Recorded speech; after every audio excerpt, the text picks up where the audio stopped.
What's going on, guys? Welcome back to #AskGSM, episode 334 here today for April 22nd, 2020. I am Graham GSM Matthews. Hope you guys are doing well and enjoying your Earth Day.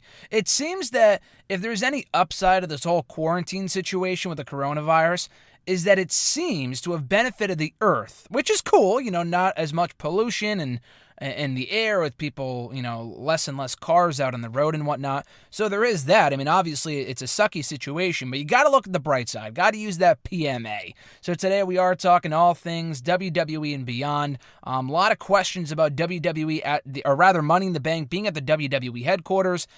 Sane questions, can never go wrong there. We're talking the WWE releases, which I actually broke the news of here on the show last week. It was right before, I'm recording it a lot earlier today, so if any news breaks later on this Wednesday, then it's going to have to wait. But I started recording right after the news broke last week of all those WWE releases, and there were actually more releases after I wrapped up recording last Wednesday. I think No Way Jose got cut after the fact, Rusev, and a few others. But it was quite the newsworthy Wednesday, to say the least. So check that episode out if you haven't already. If you want to send in a question to the show, you can do so by tweeting me on the Twitter machine at WrestleRant with the hashtag AskGSM. Find me on Facebook as well at facebook.com/gram.gsm.matthews. Leave a comment on the post I usually put up on Tuesday nights, if not on the wall itself. And last but certainly not least, drop your question down below in the comment section on this very video. I'll include your question in the video for next week, so be sure to do that. But let's get right into it. First, from Mr. Marceau RJ, his question comes via text. So that's one way, I guess, to get your question on the show first and foremost, is to text me your question. I'm just kidding, but Mr. Marceau is a special one. His question was, has the women's division lacked evolution with their current characters? Besides Becky Lynch and Bayley's heel turn, no one has evolved their characters. It seems like a majority of the division has been the same gimmick/character for the past 5 years. Do you think this has limited the rise of new stars? Yeah, I mean, I think it's a variety of things. I mean, obviously, it's not the fault of the talent themselves, I would say. I think a lot of these women would jump at the opportunity to evolve their characters and really, give people a reason to care about them. I would throw Sasha into that category. I know she's been doing the boss character on and off for the past 5-6 years now. But she did make an attempt to kind of reinvent herself with a heel turn. She, debuted a new theme song last summer. It's not a far stretch from what she was doing before, but she's a heel now, and I think I've been enjoying her work now than at any other point than she was a babyface, at least when, she was a face in 2017, 2018, early 2019. I like what she's doing now. Beyond Sasha and the obvious suspects being Bayley and Becky, as you said, Charlotte really is no different than she was a few years ago. And Charlotte, I mean, if it ain't broke, don't fix it. I mean, she's great as it is. Her character's perfectly fine. She's got the whole queen thing going. Putting the championship on her every 5 minutes probably isn't, the greatest method, I would say, to keep her relevant. There are other ways to accomplish that, and she's just a far better heel than she is a babyface. But what about the rest of the division outside of the Four Horsewomen? That's what we're talking about here. That has been my issue with this women's division for the past year now. Ever since Ronda Rousey left right after WrestleMania, it doesn't really seem like they have any women to really... I mean, the issue is that they do have women to build around. They do have other fresh faces they can kind of build up and give people a reason to care about them. But WWE is so insistent on focusing on the Four Horsewomen that 3 of the Four Horsewomen are champions right now. Becky's still the Raw Women's Champion, Bayley's still the SmackDown Women's Champion coming out of WrestleMania, and Charlotte is the new NXT Women's Champion. So with all that being said, and Sasha could very well win the Women's Money in the Bank ladder match, which I think she probably should, because I think it would make for some interesting possibilities depending on when she can cash in, who she can cash in on, with Bayley specifically. That would be interesting. Anyway, though, but they need to focus on more women. Now, I will say Lacey, they've done a good job with in kind of reinventing her, establishing a real character for her, because she was a great heel, don't get me wrong. Her in-ring work still needs a lot of work, but I think turning her babyface was absolutely for the best. I feel like she's a far better face than she ever was as a heel. Even though her character is a natural heel, she has the Marines background. Like, it just works. The issue is that the match with Bayley at the Royal Rumble, to me, really killed any momentum she had because it just fucking sucked. And I don't know if that's Lacey's fault, Bayley's fault, the booking of the match, the placing of the match on the card. I don't know. I just remember walking away from that match not being overly impressed anymore with Lacey Evans. And she still is really, really good, and I don't think a championship reign is out of the question for her by any means. But she's one person that's, made an attempt, or WWE's made an attempt to kind of switch up their character a little bit.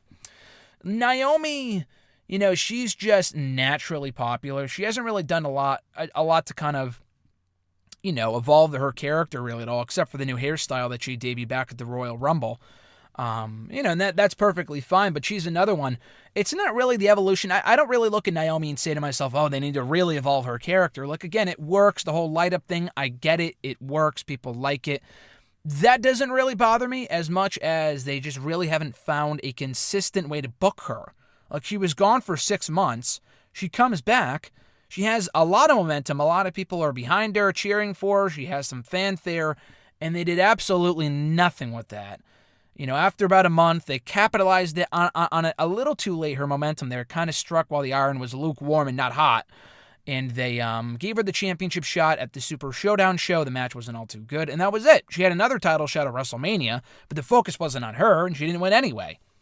So, I feel like with some of the women, it's not really a matter of evolving their characters as much as it is giving them opportunities to shine, giving more women opportunities to shine outside of the 4 horsewomen. I'm trying to think of more women. Dana Brooke, I guess she's kind of made an attempt, or WWE's kind of made an attempt with Dana Brooke to make her more prominent and evolve her character a little bit from when she was a lackey for Charlotte 4 years ago, 4 years ago, to now being a gymnast. I'm not exactly sure what her gimmick is supposed to be. She's really not all that good anyway, in my opinion, so I don't really care too much for Dana Brooke.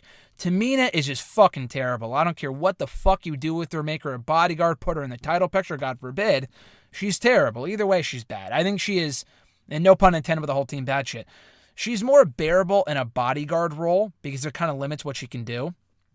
When she's front and center in the SmackDown Women's Championship picture, it really exposes how bad she truly is. So I think that's a mistake. I'm trying to think of what other women they have. Alexa Bliss, she's kind of evolved her character by turning face. I think, yeah, she is a better heel.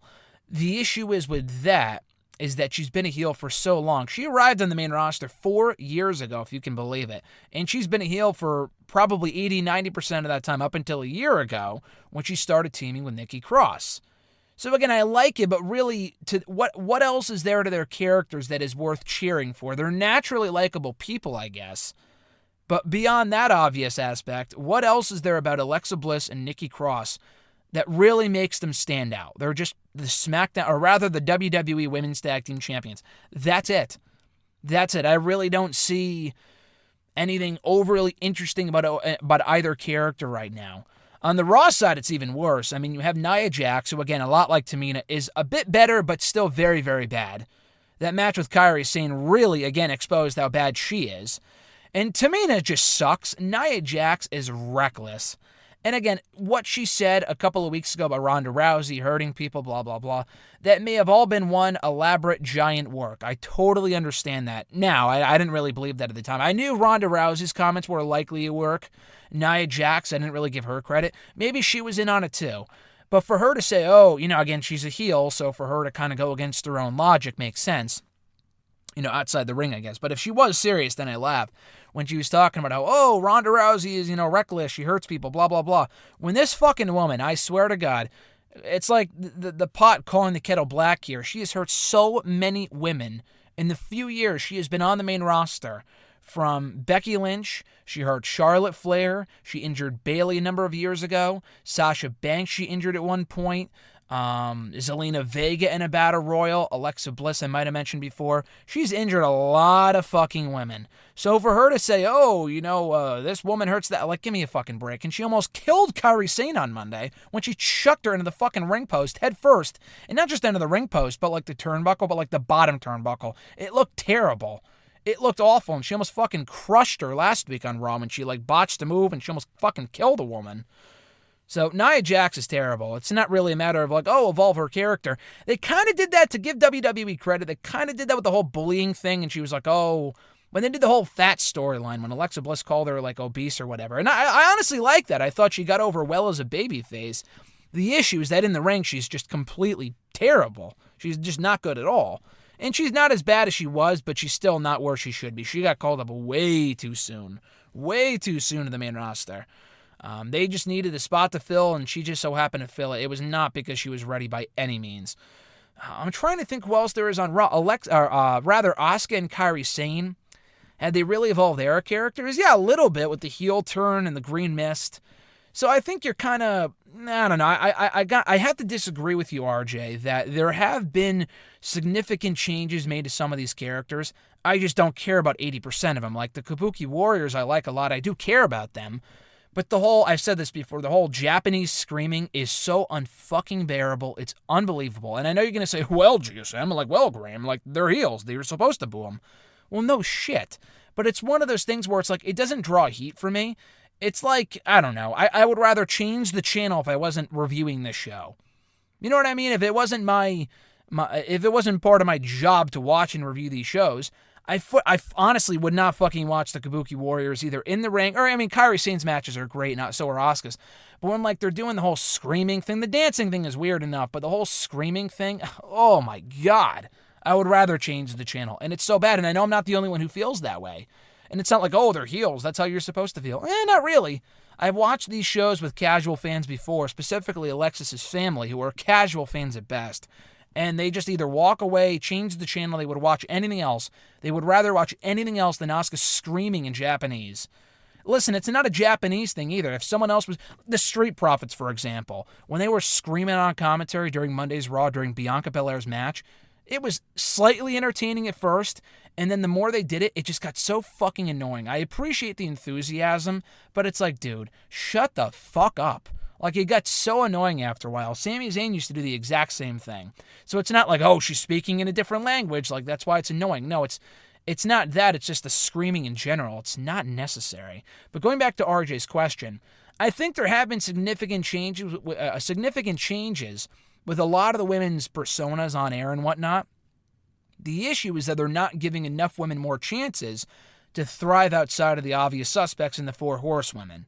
So I think that's really what the issue is. But yeah, there have been some lack of evolution with the characters, but like I said, to start this whole rant off, it's not the fault of the talent as much as it is the WWE writing team for not giving us more of a reason to care about a lot of these characters.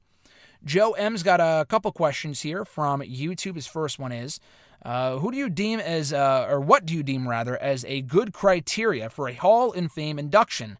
Do you believe it should be based more on the accolades they achieved or the memorable moments and storylines they had in wrestling? For an example, for context, on paper, someone like Alberto Del Rio had a career far more worthy of a Hall of Fame induction than people like R-Truth or the recently released Zack Ryder and Heath Slater. But I would rather see those three in the Hall of Fame, as I found them far more entertaining. They have much better reputations as people, and they were far more over despite how much they shoved Del Rio down our throats. So you make a lot of good points there. What would I mean, again, there's no set criteria for the Hall of Fame. I don't know how many times we have to go over this, but it's really all a matter of who isn't on Vince's shit list from year to year. Like, some years they hate people like, why do you think it took Macho Man and Warrior so long to get in the fucking Hall of Fame? Or Bruno, too, because they weren't on good terms with the company. I mean, Macho Man died, but Warrior, Bruno, they all ended up going in when they felt it was necessary, and they were back on decent terms with the WWE. I mean, obviously they're Hall of Fame worthy, there's no doubt. What I would deem as criteria for being Hall of Fame worthy, nowadays it's so much more clouded because everybody and their mother has held a championship at one point or another. Fucking Mike Rome has held more championships in WWE. The Singh brothers have held 5 times the amount of titles in WWE than Jake the Snake Roberts did because of the whole 24/7 bullshit. Does that make them Hall of Fame worthy? Absolutely not. To me, and I don't know where I've said this before, to me, it's a matter of the impact they had on the business. Yeah, championships are one thing, but it can't be everything. I mean, Heath Slater is a multi-time tag team champion. Would I induct Heath Slater into the Hall of Fame? Absolutely not. I think that's going way too far. You can make the argument, why not Heath Slater when you have Coco Beware in there? I thought that was a joke too.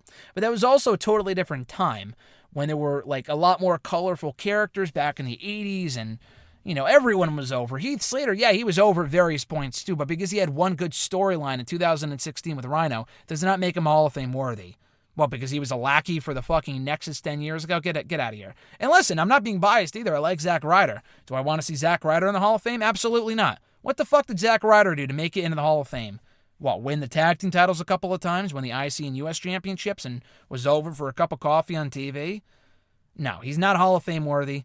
Del Rio, I agree with you. The guy, outside of the ring, I don't know him personally. Doesn't seem like the greatest person after all the stories I read and heard from the stuff with Paige a couple of years ago. Do I want to see Del Rio in the Hall of Fame? No, I think they might scrap the bottom of the barrel for inductions. 20 years from now, they might induct in Del Rio. Maybe, because he was a multi-time world champion.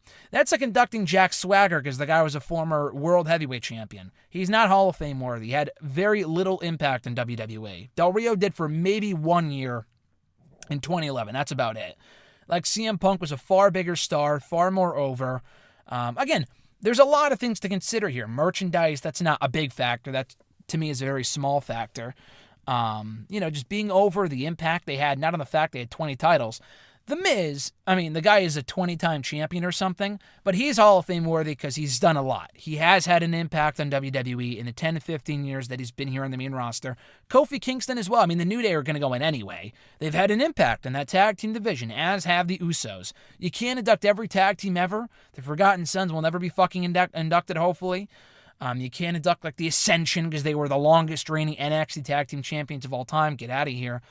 But still, for me, criteria is one thing that, again, this is my understanding of it anyway, is that if you competed in WWE or any promotion they've ever owned, like, for example, Jushin Thunder Liger never had a run in WWE. He had maybe one match for NXT, we all know that, and then he wrestled maybe a house show match or two 3 or 4 decades ago. But he had an amazing career over in Japan.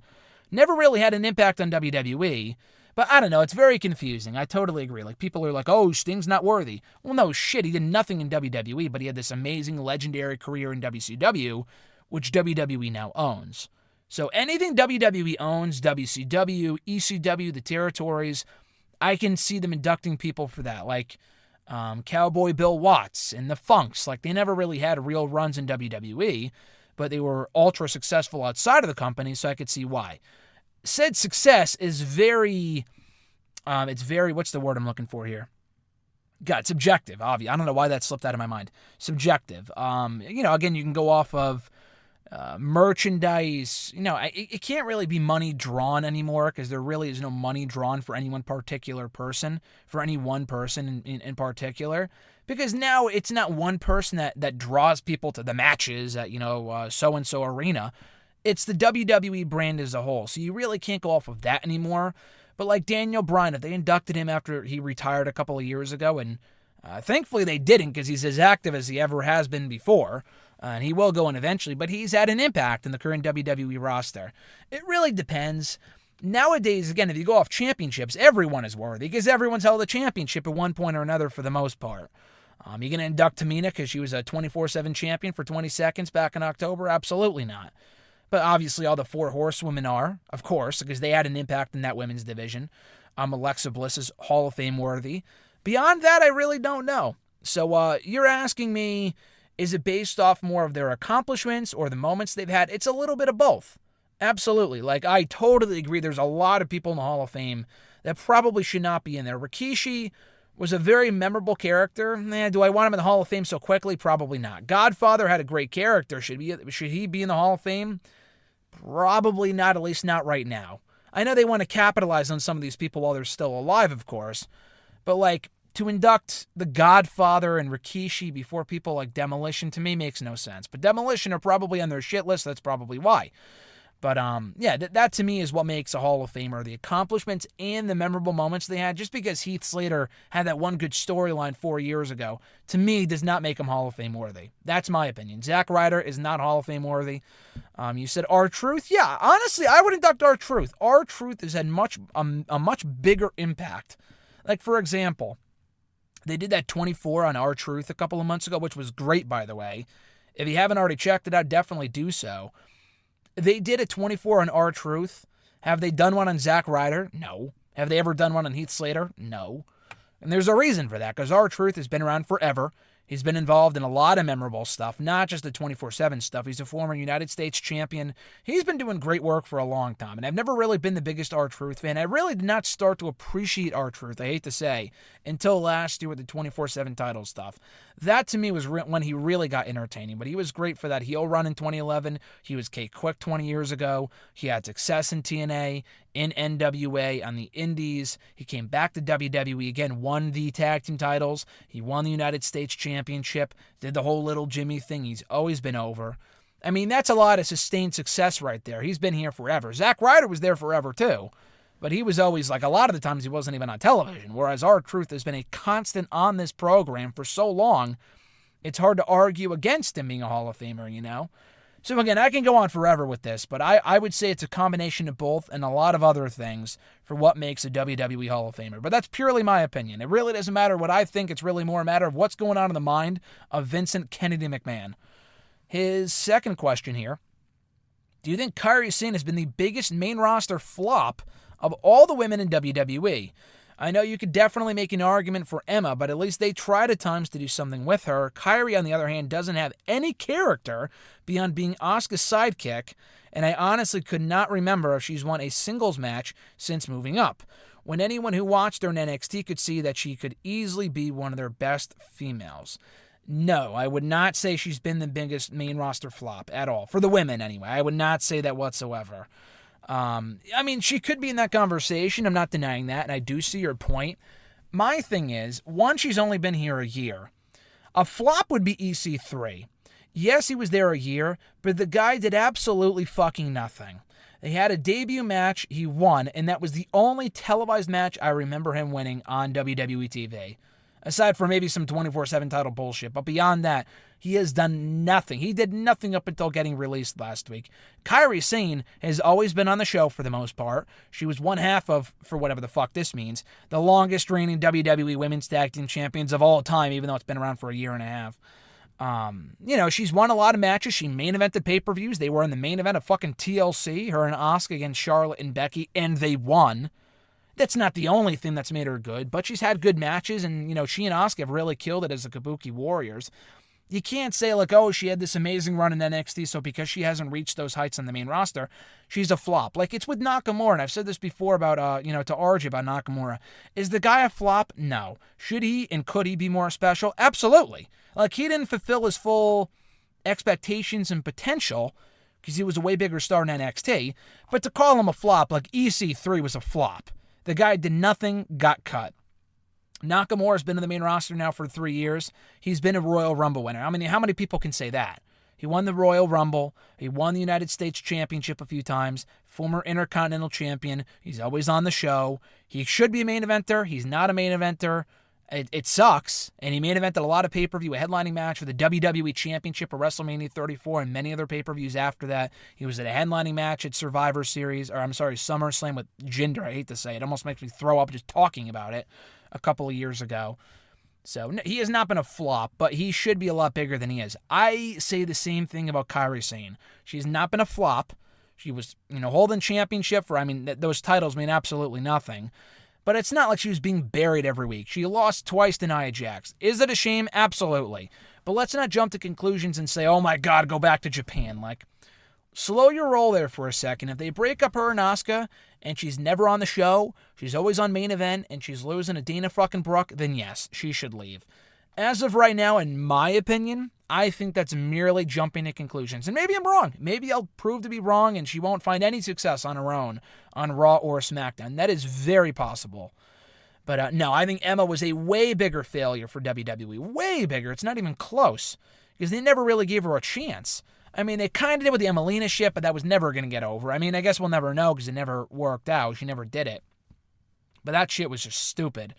She came up with the whole dancing gimmick 4, 5, 6 years ago. That was a flop to the point where they brought her back down to NXT, and that never really happens. But She was so wasted on the main roster, they really had no choice. She got brought back up a second time and flopped again, and she had the choice. She had the chance to get over. She got hurt, and then she came back to the Emelina shit, and then she was Evil Emma again in 2017, and they did nothing with her. They just had her lose all the time to, like, Bailey and all these other people like Mickie James, I remember, and then they cut her. So I think Emma was a way bigger flop for how good she is. Granted, she hasn't really lit the world on fire since being let go a couple of years ago. That's more on her than WWE. But she was a bigger flop. I'm trying to think of other women they've called up that could have been way bigger than they were. I'm sure there's a lot more I'm not thinking of. Fuck, I mean, Bailey... Are you going to call her a flop because she was way better in NXT? No, I mean, she's been a multi-time champion on the main roster. She won the tag titles, Raw Women's Championship, SmackDown Women's Championship multiple times, broke records, won the Women's Money in the Bank ladder match. She ain't a flop. The same way, Kyrie has won not nearly as many things as Bailey has, but she's had success in the year that she's been around for. So get back to me in a year. We'll see if she's a flop or not and if she should leave. As of right now, I think she's perfectly fine. If she wants to leave because she wants to be closer to Japan, go back to Stardom, make more money over there, that's a totally different situation. As of right now, though, I don't think she can be considered a flop, at least in my opinion.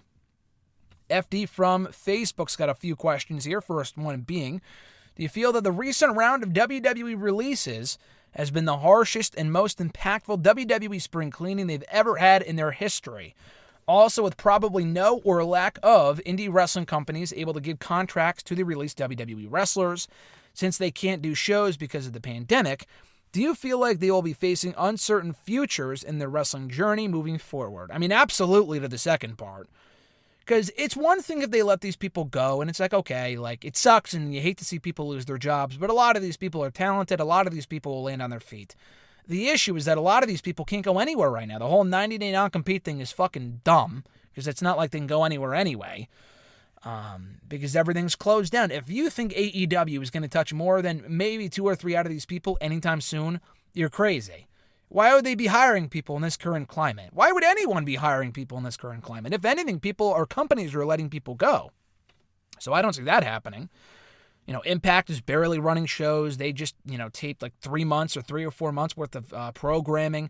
Ring of Honor ain't running shows. There's no indie wrestling. The longer this goes on for, the more it's going to hurt and kill indie wrestling.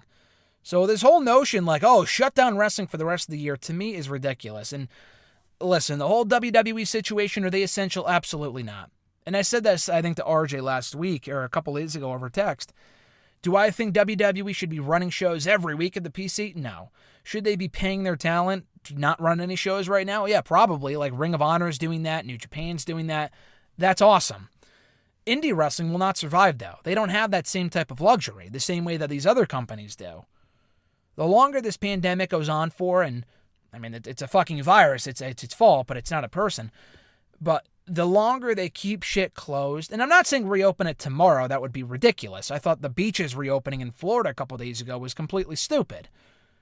But the longer you keep things closed for, like if you have no events for wrestling or any form of entertainment, specifically the indies, until the end of 2020 or even in the next year, I don't want to say the indies are dead, but it's going to be very hard to come back from this. It's not as simple as, let's start running shows again. With what fucking money? These companies have made $0 in the last 9 months. If it goes, up until January, it would have been until March of this year. Almost a year they would not have made any money. Who are they going to be able to pay with no money? You just got to think about it. I just don't think that makes any sense. So you want to be, you want to huff and puff about WWE running shows. It's like, yeah, with them, they can probably afford to not run shows. But Impact, I don't see the same type of hate for Impact. Impact, taped all these shows in an empty arena a couple days ago, like 3 months worth of shows. They're not filming, they're not flying people out every 2 weeks like WWE is. But still, at the same time, though, they're still doing empty arena shows, as did AEW. Don't really see as much outrage about that. So this whole fucking notion, shut down wrestling for the rest of the year is dumb. It's dumb. Maybe for the next few months, but beyond that, we really have no idea right now. You can't say shut this down, open this back up right now, because we really have no fucking clue. Come June or July, if this thing has died down drastically, hopefully, that's the hope, fingers crossed, we don't know, then maybe we can start to run indie shows again, which I think is top priority over any of these other companies, because a lot of these places should and will be fine. Indie wrestling will fucking die a death. I know that's not everyone's top priority in the world right now, but the smaller businesses, smaller restaurants around the place, around the area where I live, will all be closed for good. How can they reopen if they made no money in the last 9 months and they still have all these bills to pay? That makes zero sense. So just think about that. I know that's not your question, but the first part of your question, has this round of releases been the harshest and the most impactful? I mean, I haven't been a wrestling fan forever, so I can't say like, this is the worst ever, because there may have been another one in like 2005 or 6 where they let go a bunch of people that was worse than this. I don't remember. This might have been the harshest, in your words, because of the current pandemic. I know WWE has never been in this type of situation before. To let go of hundreds of people in this current climate is crazy. It's nuts, because a lot of these people can't go anywhere. At the same time, though, there have been, I remember back in 2011, they cut a bunch of people, including Gail Kim, Chris Masters, Vladimir Kozlov, Melina, David Hart Smith. I think were the 5 people released that day. That sucked. A lot of those people were on TV every week, and then they were just let go. But it was fine, because there wasn't a pandemic going on. This happened back in 2014 where they let go of like a dozen people. It was a lot of people. Evan Bourne, Brodus Clay, Teddy Long, Kurt Hawkins, Drew McIntyre, Jinder Mahal, Camacho, I think, and a bunch of others as well. And, a lot of those people went other places, so it was okay. That was pretty harsh. 2016, I think the last time we really had this amount of releases in one day was back in 2016. That one day in May of 2016 where they let go of like Wade Barrett, who wanted to be let go. His contract was expiring anyway. They just so happened to release it that day, or, grant him his release that day. That day was also marked the end of the careers in WWE of Damian Sandow, Alex Riley, and those people had potential. But I think this batch was worse because you had like Gallows and Anderson, who were literally in technically the main event of WrestleMania earlier this month and are now gone. EC3 had a potential, let him go elsewhere. Drake Maverick, that whole thing was just fucking bizarre and depressing after watching that video. Sarah Logan and Eric Rowan, not my favorites, but it was a bit surprising considering how much they're on TV nowadays. The other one that surprised me, Rusev is on the show. Well, that didn't really surprise me. I guess he wanted to leave. Kurt Angle just re-signed as a trainer about a year ago. He was let go.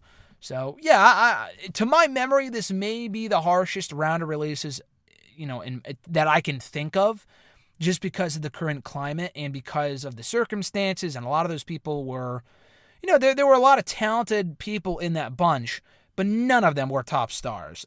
Kurt Angle was not main eventing WrestleMania. Rusev was not going to main event WrestleMania.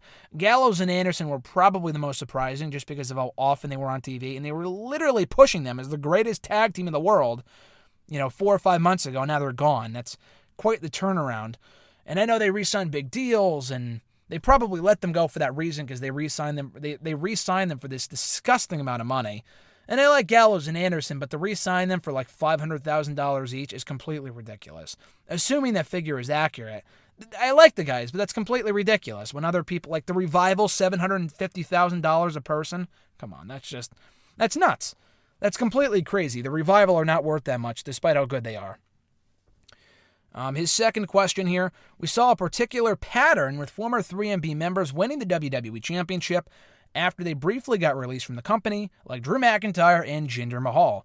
Do you see Heath Slater following the pattern as a future WWE Champion after being released, and why? No, absolutely not. I know people are saying that, like, oh yeah, McIntyre and Jinder had to get released before they could become WWE Champion. It would be funny to see him back at some point, and you can play off of that or have him as a comedy figure in the Royal Rumble or some shit like that. But in all seriousness, no, I do not want to see Heath Slater as WWE Champion. Not everyone can be WWE Champion. I know everyone aspires to be WWE Champion. Heath Slater is not WWE Championship material. And to be completely fair here, neither is Jinder Mahal. He came back looking like $1 million, and that's probably the only reason why he got the championship. And yeah, he looked the part, but in the ring and on the mic, the guy was absolutely abysmal and should have never been WWE Champion. McIntyre, they were calling him the chosen one long before 3MB. So it's not really a matter of all three of them should win the championship.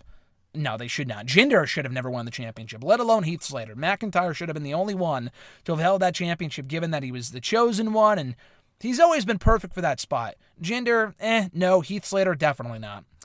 His third question, classify all of the newest WWE releases in terms of their next company/promotion, which has the highest chance of signing them. The list consists of AEW, Impact, MLW, AAA, New Japan, other major Japanese promotions, other major indie promotions, and re-sign with WWE, probably, like what is happening with Sarah Logan. To clarify in that whole situation, because I didn't get any questions about this, Sarah Logan, I guess she was supposed to appear on Raw, which makes complete sense because they did Liv Morgan versus Ruby on Monday, and because they mentioned her more times than any other time in her entire run on the main roster, which is hilarious. It takes her to get fired to be, brought up all these times on Raw and whatnot. At the same time, though, she's not being brought back.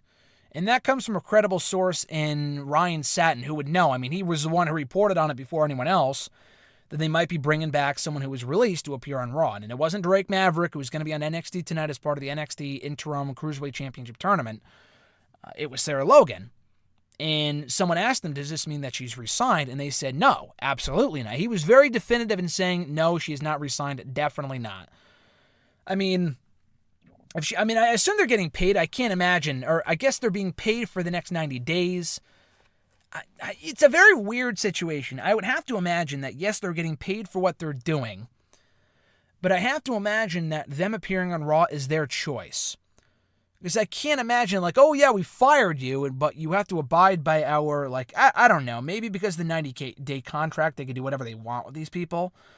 At the same time, though, I don't know. I can't imagine they can have these people on Raw without asking them first, oh, do you want to appear on the show despite the fact that we just released you?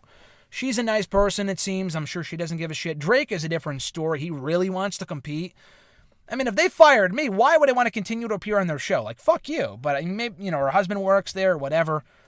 I guess it didn't happen just because they pulled her at the last minute. I'm sure they flew her out there with her husband to appear. I mean, I don't think the Viking Raiders were on Raw. Or they were. They were in the fucking karaoke shit. The carpool karaoke, which was dumb as hell. But anyway, in terms of what's next for a lot of these people, do I think they'll re-sign any of them? No, not immediately. Absolutely not. I really don't, because none of these people were really, like, all worth keeping around anyway. I mean, it sucks to see anyone lose their jobs, but it's not like any of these people, except for maybe the OC, were prominently featured on the show. Why would you rehire? I mean, I guess you could bring back Ryder and Hawkins, and I'm sure they would love to be back, and I like the duo, but, like, they're not crucial to the programming. They're not a high-profile signing at all. They don't really need those people. If you're going to do that, then don't let them go in the first place. But I know with the whole situation, I know. In terms of what's next for a lot of these people, I won't say everybody because that would take forever because there's so many releases. I did write a whole Bleacher Report article about this on Friday of last week. I believe, it was Friday, where I said, what's next for each of these people? Gallows and Anderson, to me, back to Japan. I know AEW would seem obvious because they are close with the Bucks and people in AEW, Kenny Omega. I don't know. I feel like they have a stacked enough tag team division where they're not really needed right now. The Revival makes sense, but like Gallows and Anderson may be no different than the fucking Butcher and Blade tag team. Like they would be on Dark every week. And they might get a push for a few months, and that's about it. Santana and Ortiz, thank God they're involved in the Inner Circle, because if they weren't, they would just be doing a whole lot of nothing, a lot like the Lucha Bros are right now. And yeah, they have the whole Pac partnership going on at the moment, but they're not even on TV due to the whole current situation. So I would rather have them go back to New Japan, that being Gallows and Anderson. Lio Rush, to me, is a perfect fit for AEW. I would love to see EC3 and Drake Maverick together as a unit in AEW.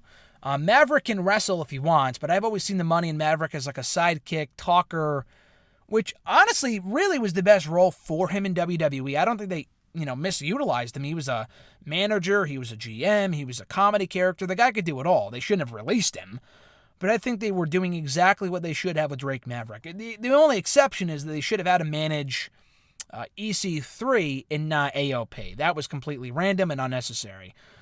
I think they should reunite in AEW. I know EC3 is a lot like MJF, but they can work around it, or I don't know, give EC3 a different character as opposed to like, oh, the rich boy or whatever. Like, that would be too similar. If they don't go back to Impact together, I think AEW, something new, would be entertaining. Rusev, I know he's not going to do this. I would like to see him in the NWA. I know they're not running any shows at the moment. I think he'd be perfect with that throwback look with the mustache and everything else. With Aiden English as the whole Rusev Day shtick, I think it would be fucking awesome to see Rusev in the NWA, if only for a short stint. A lot like the Revival. I think they're perfect for the NWA. Not that they're running any shows anytime soon anyway, but it would be cool. I'm trying to think who else I wrote about. Deonna Purrazzo, I think, would be cool in Impact in their Knockouts division, which is very prominently featured. They have a lot of great women in Impact, more than people, I think, realize. They just signed Kylie Ray. Kiera Hogan is one of their own. She's really good. They have Taya Valkyrie from Lucha. She's great. Jordan Grace from the independent scene. She's really good. They still have Madison Rayne. They had Tessa Blanchard, obviously. Rosemary's still decent. I'm not really a big Jessica Havoc fan, but she's all right. They have a lot of good women in that division. I think Deonna Purrazzo would fit right on it. I think she would fit right in if she's not in AEW, which is also a possibility, considering that she's close with those people in AEW. She was supposed to be a part of All In a few years ago before she signed with WWE. I forgot who else they said in my thing. I think I said Mike and Maria Kanellis go to Ring of Honor. I mean, that to me is only inevitable. I know Mike was in Japan before with Matt Taven as his tag team partner. He was in Impact as the Miracle. And he actually said in a recent interview he wanted to stay with Impact because there was more for him to do there. So that was interesting. So I could see him going back. I think Ring of Honor would be cool, though. Reunite the Kingdom with Matt Taven. Or have, Mike Kanellis turn on Taven. I'm not sure. I mean, they already did the Kingdom thing already, and Matt Taven's kind of branching out on his own. So they may not want to do that. But I think that would be cool. I think Ring of Honor is the perfect landing spot for the Kanellis couple. And that's just a few. So read all about it in my new article for Bleacher Report that went up on Friday if you haven't already. At noob_n_co 1991, what are your thoughts on the Money in the Bank ladder match taking place in WWE headquarters? I really love the idea. Now, I'm not going to sit here and say, oh my God, this is going to be the most amazing Money in the Bank ladder match of all time. It could turn out to be a total train wreck. It could turn out to be boring and whatever, like a lot like Edge and Orton. And rightfully so, we had our expectations high for that because they have good chemistry and the feud was amazing. And then they go out there and, in my opinion, they just stunk out the joint. It was boring as shit. I thought it was a good match, but it went on way too long. The commentary sucked. There was just a lot of issues with that last man standing match, in my opinion. This could be the same thing. It could be just them hitting each other with the fucking, the desk in the front, right when you walk in. I guess, I've never been in the main headquarters before, so I don't know. But I know from what I've seen on footage and whatever, there's a desk right there, and I could see them throwing each other into the desk and whatever. That could be all the matches for 20, 30 minutes. Who the fuck knows? It could be a total train wreck. I do think having 6 people in each match is smart, as opposed to 8, which could get to be a complete clusterfuck. 6 is smart. But, I like the idea because it's something different. It shows that WWE, for once in their lives, and I shouldn't say that because they do branch out once in a while. Not all the time. It's very difficult, it seems, for, I don't want to say the creative team, but Vince specifically, to kind of branch out onto, off on a limb and do something different and creative. And they're doing that with this. So, again, I give them a lot of credit for switching up a usually exciting concept, which will not be the same without an audience. So why not do it at the WWE headquarters? And I would love to know when they film this shit so I can drive by. And I know we have to stay home. I know we got to stay home. But maybe I can drive by and see this match take place at the headquarters myself. So in all seriousness, though, I like the concept. We'll see what they do with it. This might be the only time they ever do it due to the current situation with no audiences and whatnot. So they may not be able to do more cinematic matches right now. Like, you can't really do that every pay-per-view and every Raw and SmackDown. Less is more with that. But in this case, it's not really a cinematic thing as much as it's not taking place at the PC. So I like that a lot, and we'll see what they have in mind and how well it goes. His second question, what are your thoughts on Nia Jax injuring Kairi Sane last night on Raw? Is this the lead-up or to a storyline between Jax and Ronda Rousey? Now, I think Nia Jax just did that because she's fucking reckless and she's terrible. I don't think she first of all, I don't think she legitimately injured Kairi. I have not seen it anywhere, unless I missed something. She may have. I mean, I saw the spot in question.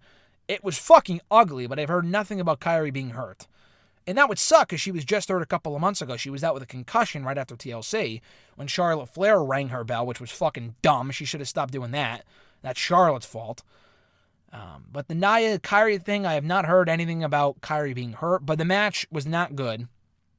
And I already talked about Kyrie earlier in her future in WWE. She a flop, whatever. But no, I don't think they did that on purpose to build up to a storyline with Nia and Ronda. I don't think Ronda, I could be completely wrong. I don't think they're going to bring anyone new in or sign anyone new or debut anyone new. I mean, I guess they brought up the Forgotten Sons and Bianca Belair, but they were already doing the empty arena shit in NXT. I'm talking about, like, not a great example, but like if CM Punk came back. Like, they're not going to do it in front of absolutely nobody. That would be ridiculous. Ronda Rousey, I feel, she's already paranoid anyway. Like, I remember watching in Total Divas last year, she was like, oh, if the zombie apocalypse ever happens, then, and she was completely serious too. She was like, oh, if the zombie apocalypse, when it happens, I'll be all safe in my home over here. It's like, okay, if she's that paranoid, I'm sure she doesn't want to leave the house during a pandemic. So I don't see her coming back anytime soon. So no, I don't think they're setting up between a feud for those two anytime soon. And I don't really want to see it anyway. I know they have heat right now on Twitter, work or sure, I don't know, who knows, but we've already seen that before. They did that back at Money in the Bank 2 years ago, which was a good match. And then they had a rematch and Ronda won. That's it. There's no reason to go back to that feud. I would much rather see. I saw people saying, oh, would you rather see Ronda feud with Becky or Nia? It's not even a question. Becky Lynch. Because at least there's unfinished business there. We've already seen Ronda and Nia a million times before. I have no desire to see that again. Yeah, they had good chemistry 2 years ago. Been there, done that. There is so many more women I would rather see Ronda feud with other than Nia Jax. Becky would obviously lead that list. Next question is also from Noob. His third question was, who is the SmackDown hacker and why is it targeting the tag teams on the blue brand and who will be his next target? To me, it's either going to be Alexa Bliss and Nikki Cross or Sasha Banks and Bayley based on the video package I saw on Friday. I mean, to me, it's pretty obvious that the hacker is Mustafa Ali. The guy hasn't been on the show in months. The light thing that they show, like the blue circle light thing, is the Mustafa Ali light circle thing. So it looks exactly the same. It has to be Mustafa Ali. It has to be Mustafa Ali. If it's not, I'd be shocked. If it's one giant swerve and it's just Sami Callihan in both promotions, in Impact and in WWE on SmackDown doing the exact same gimmick, that would be a hell of a turnaround. I don't see that happening, though. I think it's Mustafa Ali. The thing with Mustafa, though, is like, it's probably Mustafa. It's cool to see him back on the show, hopefully.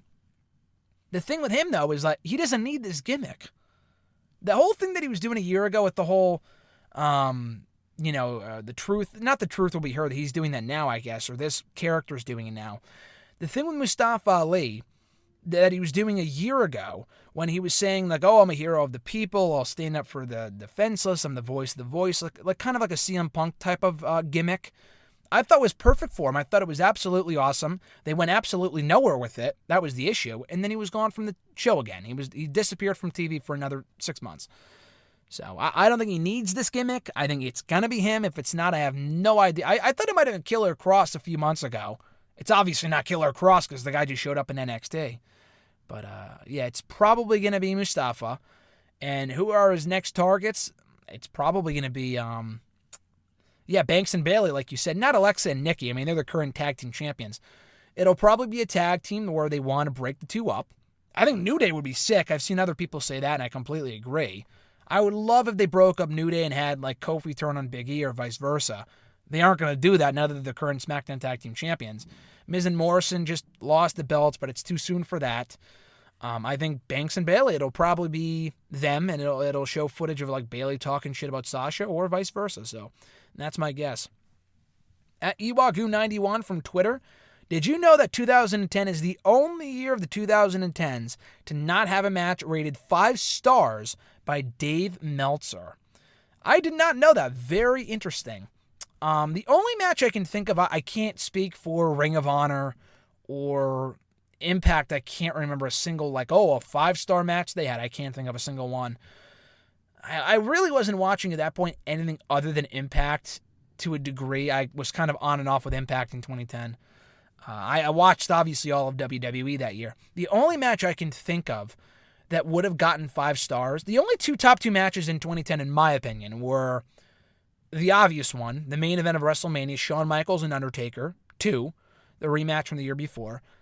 I could see that being 5 stars, just because, in my opinion, it is the greatest WrestleMania main event of all time. My opinion.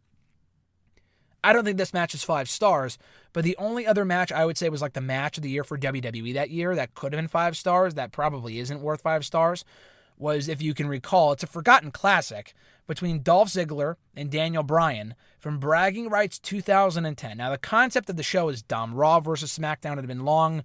The concept of the brand supremacy was dead by that point. But they had the IC champion face the US champion, and the match was awesome. It was the first ever match between those two, and they fucking killed it. Those are the only 2 matches I can think of that were worth 5 stars, that would have been rated 5 stars, and obviously they weren't. So it makes sense that would have been the only year in the last decade that would have been, that would not have had a 5-star match. New Japan, I only really know about New Japan up until like maybe 5 or 6 years ago, with the whole Okada-Tanahashi storyline. I don't even know who they had in 2010. Okada, I think, was already in TNA at that point.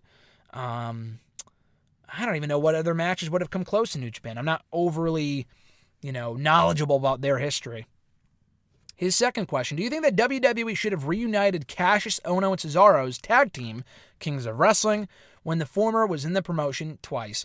I mean, that to me, dude, makes no sense. WWE really had to have been against the idea of teaming those two up. I mean, it's just a slam dunk. And it's not like Cesaro is this big top star and Cassius Ohno is this loser. He's the Marty Jannetty. And, they had no time to reunite them. Absolutely not. Like, Cesaro is clearly just a stepping stone in this company. He will never be more than a stepping stone in WWE, which I'll get to for my next question from at Iwagu91.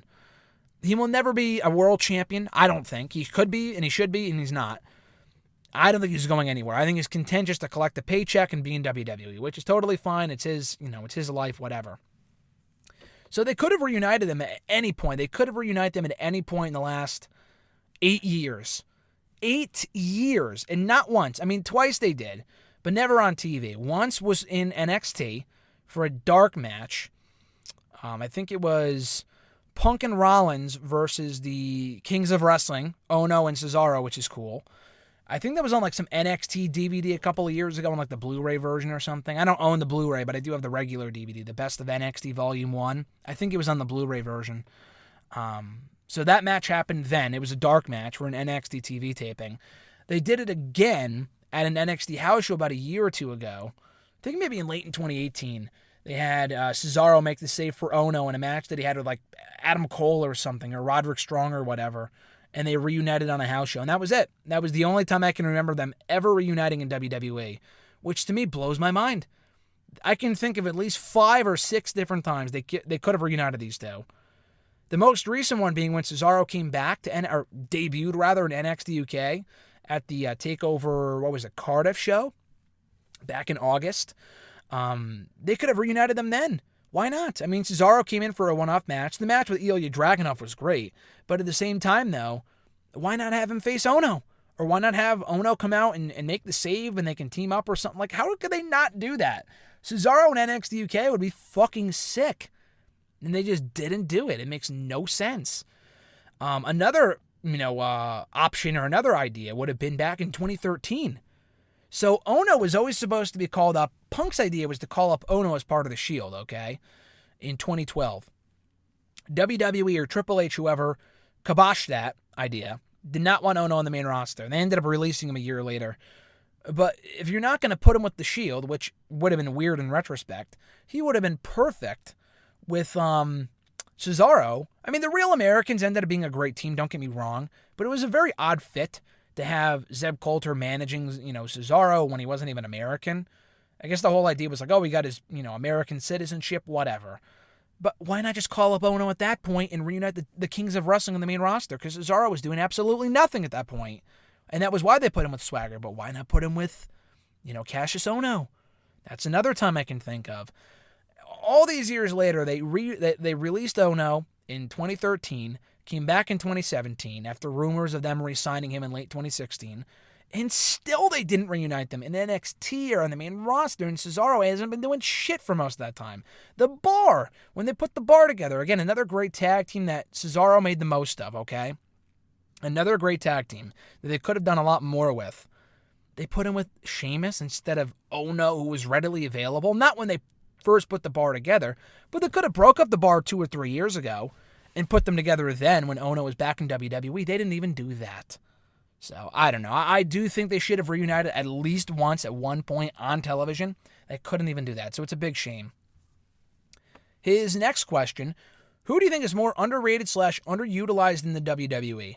Shelton Benjamin or Cesaro? On the topic of Cesaro. Currently Cesaro. It's not even close. Listen, I like Shelton. They could be doing a lot more with Shelton than they currently are.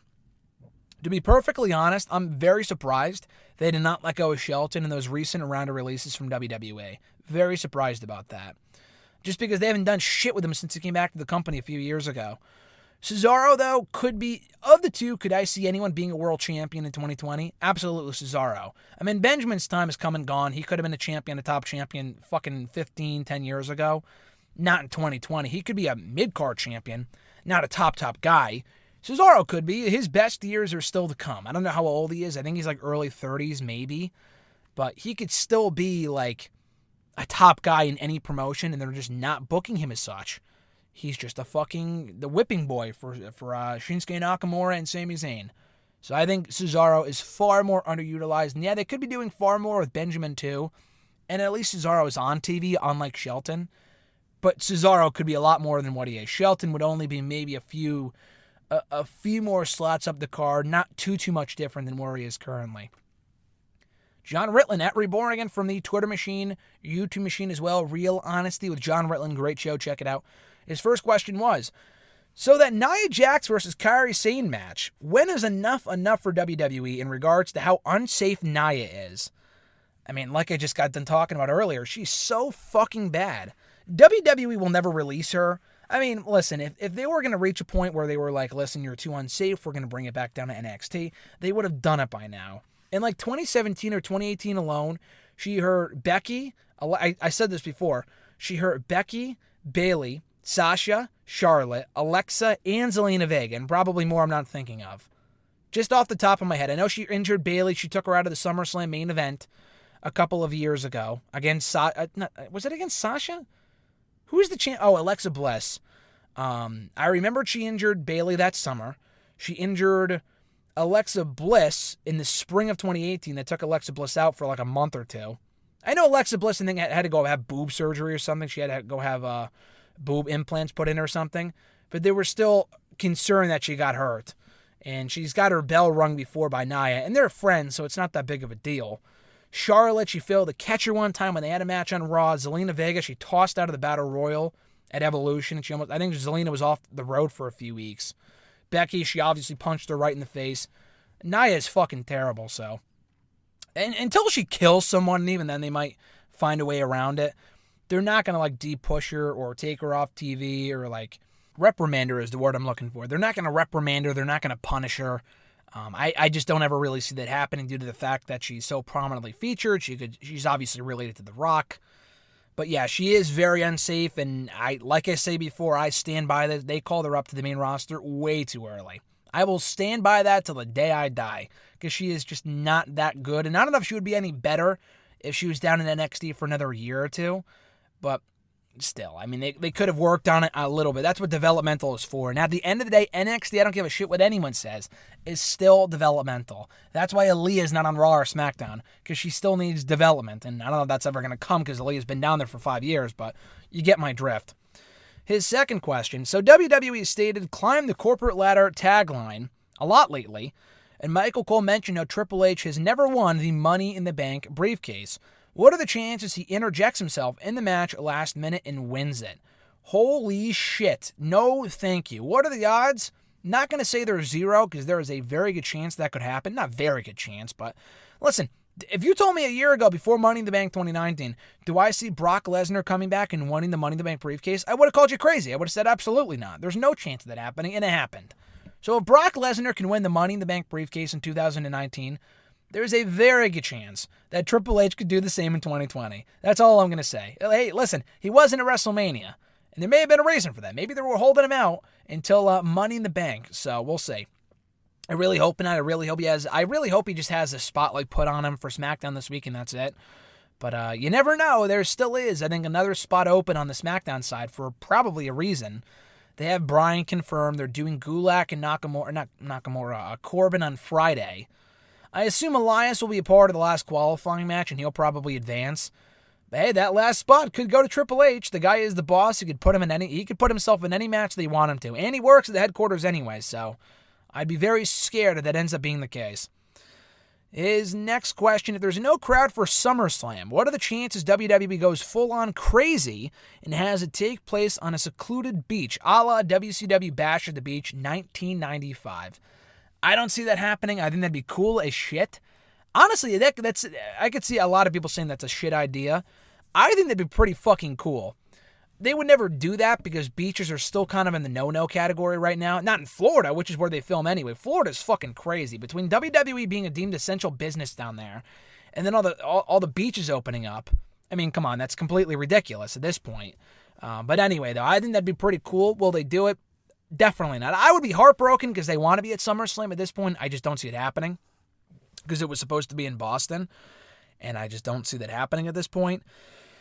But anyway, I don't see a secluded beach, SummerSlam being in the cards, but hey, it would be pretty fucking cool. If any company was going to do that, it would be AEW, given they have done Bash at the Beach before, and it wasn't on a beach, but it would have been cool if it was, and, that was back in January.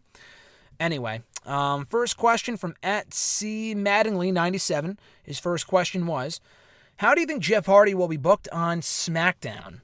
I've heard rumors and read reports that he's going to be pushed pretty prominently on the show, as he should be. I mean, I know he's had his fuck-ups, but listen, Jeff Hardy's still insanely popular, and you can't deny that. I don't want to reward bad behavior. I'm not even saying put the top championship on the guy right now. I mean, hey, he would have been a better option than Braun, but that's a whole other story for a different day that I've gotten into here on the show before a few weeks ago. But with Jeff Hardy, hey, why not a mid-card champion again? He was United States champion for a while back in 2018. Why not do that again, I like the idea of a feud with Sheamus. I just don't like the timing of it because both guys need wins right now. So to put them in a feud with each other, I don't think is a smart idea, but it could produce some good matches. I guess we'll see. But I think SmackDown is desolate. They need stars. They have Roman Reigns is gone for right now. Goldberg's gone. Cena's gone. They have Braun, Wyatt for the top of the card, and that's practically it. Bryan's involved in the mid-card at the moment. They have Nakamura as a loser. Sami Zayn's, a fluky pest heel champion. Cesaro's a loser. Gulak is kind of, he's a secondary dude. He's not a top guy at all. They need more top guys. And, Kofi's back in the tag team division. Miz and Morrison are in the tag team division for now. They need more single stars. They have Sheamus coming back, and they have Jeff Hardy coming back too. So I assume both guys will be positioned pretty prominently on the show going forward, despite who goes over in the end. His second question, do you think AEW needs a hardcore championship or a 24/7 title? Absolutely not. Absolutely not. I don't even really want the idea in WWE. Now, it was cool at first, and R-Truth really made it, entertaining for as long as you did. But that shit jumped the shark months ago, and I'm glad it's not really being seen currently on the PC shows, because it's such a waste. It means nothing, which I know is supposed to be the point. I get that, but it's really just not all that creative. When they filmed it at Drake Maverick's wedding and shit, and they have fun with it, it can be fun. And I'm sure if any company could make the most out of it and make it fun, it would be AEW. They don't need another title. They're debuting another title as it is, which is the TNT Championship, the mid-card title. Love it. Long overdue. I think it's great. They do not need another championship. They don't need a women's tag team title. They don't need a six-man tag team title. They don't need a goof 24/7 hardcore championship. Not at all. At Time Bomb Zone from Twitter, his first question was, what topic would you like to see for Dark Side of the Ring Season 3? That's a good question. First of all, I really like last night's episode on Dino Bravo. I've seen some people say, it wasn't anything new, it was the same old shit. I really didn't know too much about it, so I thought it was informative and entertaining, but, for a casual viewer, I guess, of the whole story. I enjoyed it. I thought the Jimmy Snuka one was really well done. I thought the Benoit one was really well done. I'm looking forward to a potential season 3. I'm not sure how they don't have a season 3 at this point. Season 2 has been wildly successful. The ratings have been better than they were for season 1. So I think a season 3 is really inevitable. Topics, I really don't know because, Benoit would be one, Owen Hart would be one, and they're doing it now. And a lot of the best topics I wouldn't even think of. Like Jimmy Snuka, yeah, but I'm talking about like Dr. D. David Schultz or the UWF stuff or the Brawl. I mean, I know about the Brawl for All, but I wouldn't think about that as a topic, A lot of these things I didn't even know about. Bruiser Brody, I completely forgot about until they talked about it. So honestly, I'm not a great person to say, I want to learn more about this mystery or that mystery. Alexis did say Jerry Lawler's heart attack. That would be interesting. I mean, it's not really a story as much as it is an isolated incident that happened on a freak episode. That would be like a mini Dark Side of the Ring. The issue with that is that Jerry Lawler is currently in WWE, and they don't really interview anyone currently in WWE. They interviewed Jimmy Hart last night, but I'm not sure if he's on the WWE payroll. I know Hogan is. I don't know about Jimmy Hart. But anyway, so I'm not really sure what they're going to do for a season 3, but I'm looking forward to it because so far every story they've hit has been great, if not really, really good. Do you think some fans don't appreciate storytelling? Definitely. Some people, listen, for me, like to drag on a story for 6 months with no real payoff is a fucking joke, especially in WWE where they really don't have a sense of like, okay, where are we going to go with this? But in other companies, like they do stretch things out for a reason to get to that payoff or do whatever. Some people, you're right, don't appreciate real storytelling and they have to know that there is an end game in sight and that they're going to pay it off the right way. And sometimes it's all about milking that story and making it mean as much as possible. So I am all for like a good 3 or 4 month feud. Sometimes it drags on longer than that in certain stories and certain situations because they want to make it mean more in the end. WWE always doesn't do the right thing with their storylines and payoffs and whatnot. Most other companies do. So with that being said, yes, some people just want instant satisfaction or instant gratification. You can't always get that, though. I'm not talking about the vast majority, but yes, some fans don't appreciate storytelling, like some other fans don't appreciate in-ring action. It's really tomato, really whatever you prefer. I like it both. I can see why other people may not like one or the other or both. And if you don't like both, then why the fuck are you watching wrestling? But I like wrestling for the storytelling. There's a lot of other, athletic endeavors out there like UFC and the Olympics and whatever. I like the in-ring action, but it's really about the characters and the storylines, the storytelling that really gets me hooked personally as a fan. The characters and the never-ending nature of the WWE and the business. That's really what I like more over than anything else. That's really what I appreciate, no pun intended, about professional wrestling more than anything else, but that's just me. His third question here, and we're going to wrap it up pretty quickly. We've already well exceeded the hour mark here. I think we're at, an hour and 7 minutes. Holy shit, and that's because I ranted a lot earlier. And I also have a lot of good questions, so there is that too. But let's see, his third question, who do you think the best wrestlers from WWE, Impact, AEW, Ring of Honor, NWA, and New Japan Pro Wrestling are?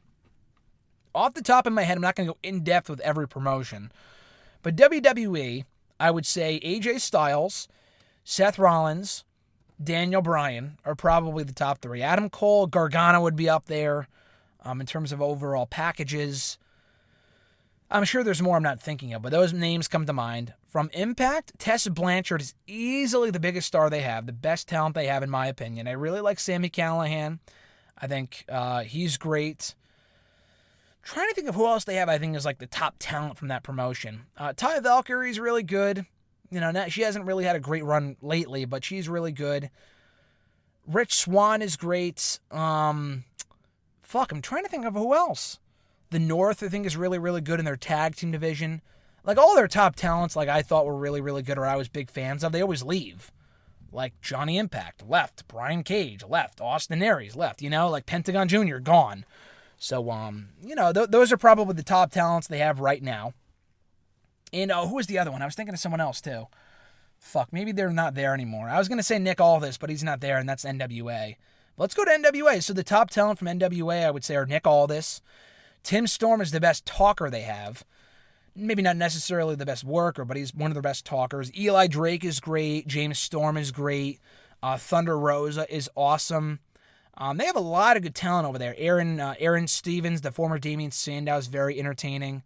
So those would be their top talents, as well as for tag teams, they don't have a lot of great tag teams. The Wild Cards are all right. The Dawsons are all right. The Rock and Roll Express are good, but they're like obviously old, so not sure if I can say them. But they have a lot of good tag teams and a lot of good talent overall in NWA. Ring of Honor, they're a little depleted, but they have some very good, wrestlers there, including Roosh. Marty Scurll would be my top 2. PCO, I'm not a real big fan of, but as a character, he's kind of cool. I like Villain Enterprises overall. Kenny King, I think, is good. Again, I'm trying to think off the top of my head, like their top talent from Ring of Honor. They don't really have a lot of women there at all, like for top women talent whatsoever. Fuck, man, I'm trying to think of who else. Tracy Williams is good. Mark Haskins is good. For tag teams, obviously, the Briscoes are great. Dalton Castle really isn't as hot as he was a couple of years ago, but he's still all right.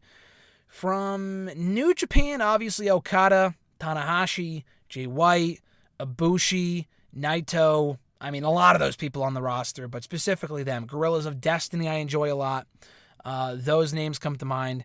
And finally, from AEW, again, a lot of great talent. Jericho has been their star so far. Kenny Omega is great. Pac is great. Cody's a very good talker. He's a great performer overall. Luchasaurus stands out to me. I enjoy Jurassic Express, as well as Lucha Brothers. They're awesome. The Young Bucks are great. For women, Hikaru Shida is fucking awesome. I've never really been a big Riho fan, but she's good. She's very good. Britt Baker's really coming into her own lately, which is cool to see.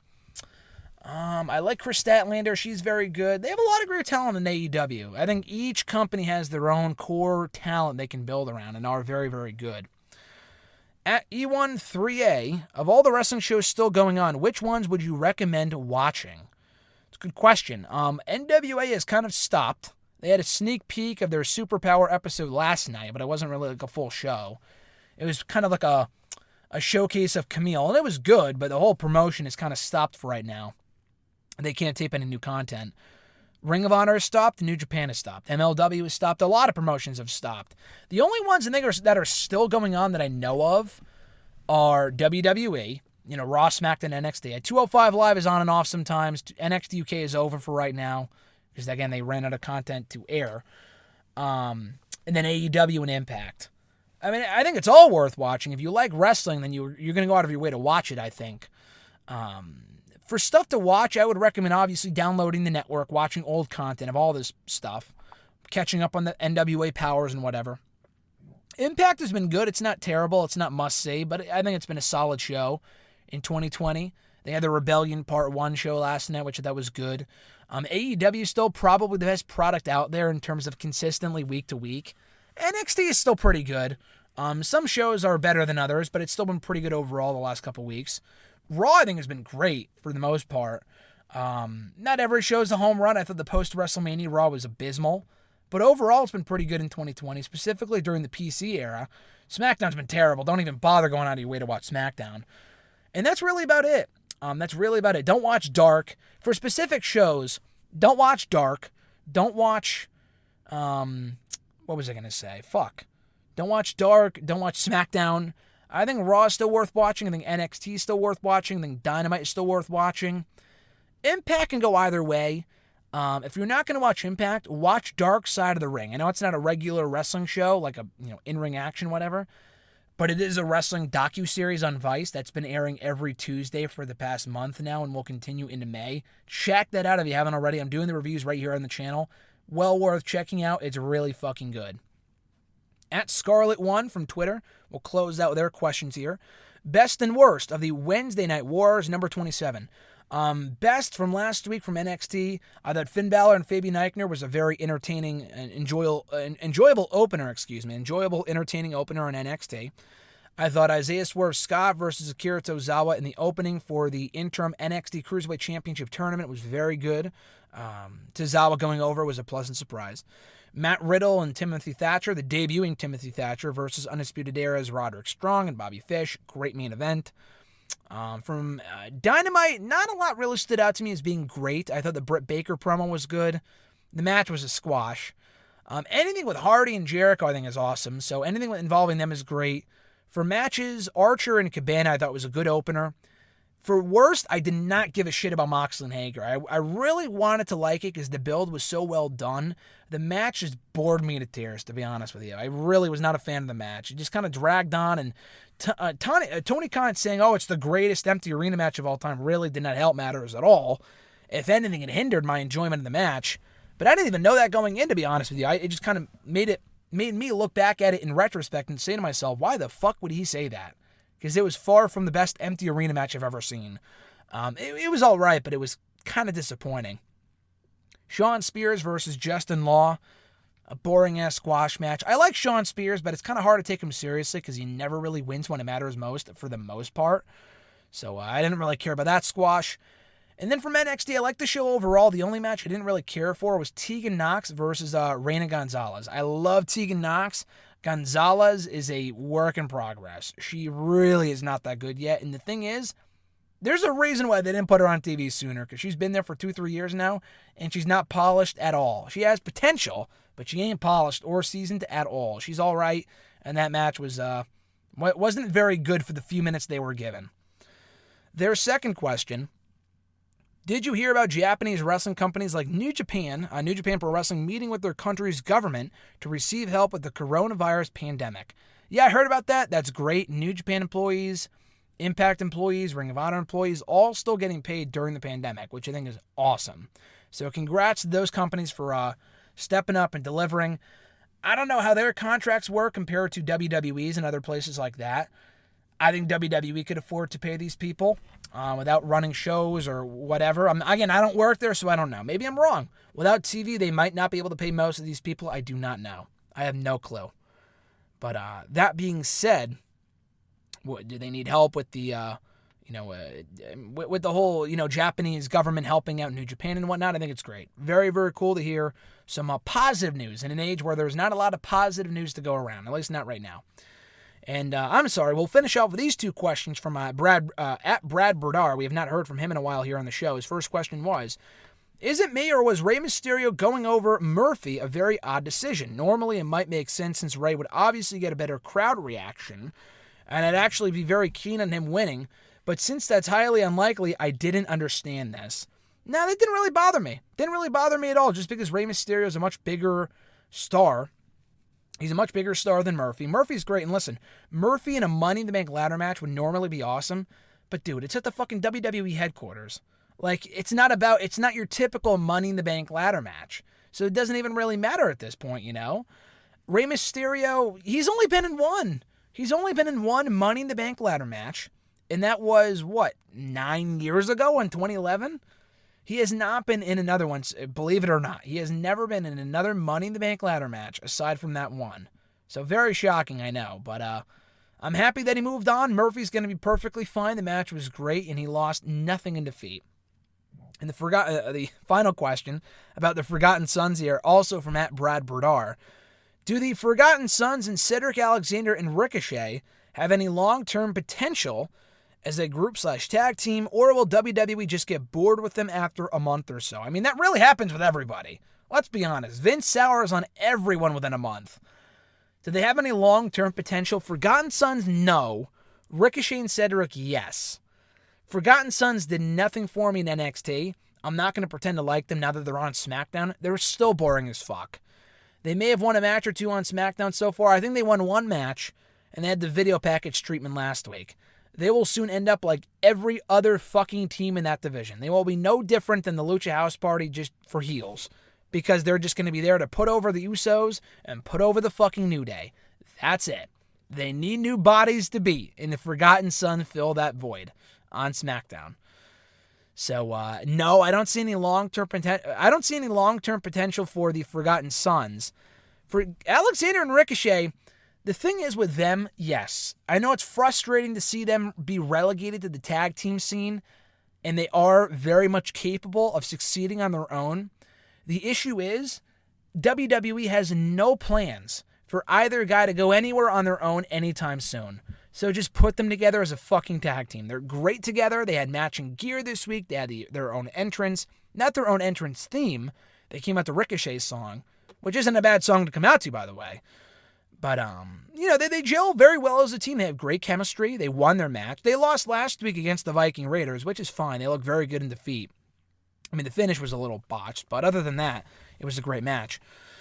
But, I think they have long-term potential. I don't know if I want to see them together for the next 5 years. I mean, I think that would be wasting Ricochet, who has, the potential to go a lot further, as does Alexander. But I'm just talking about for right now. This is better than nothing, because if they weren't teaming, the Raw Tag Team division would be, first of all, worse off.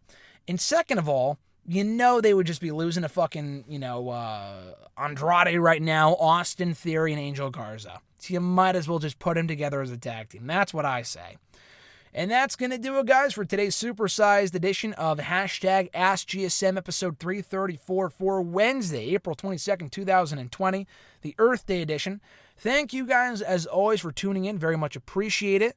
I think we went, let's check the timer on this, well over an hour. We are at 1 hour and 20 minutes. Holy shit.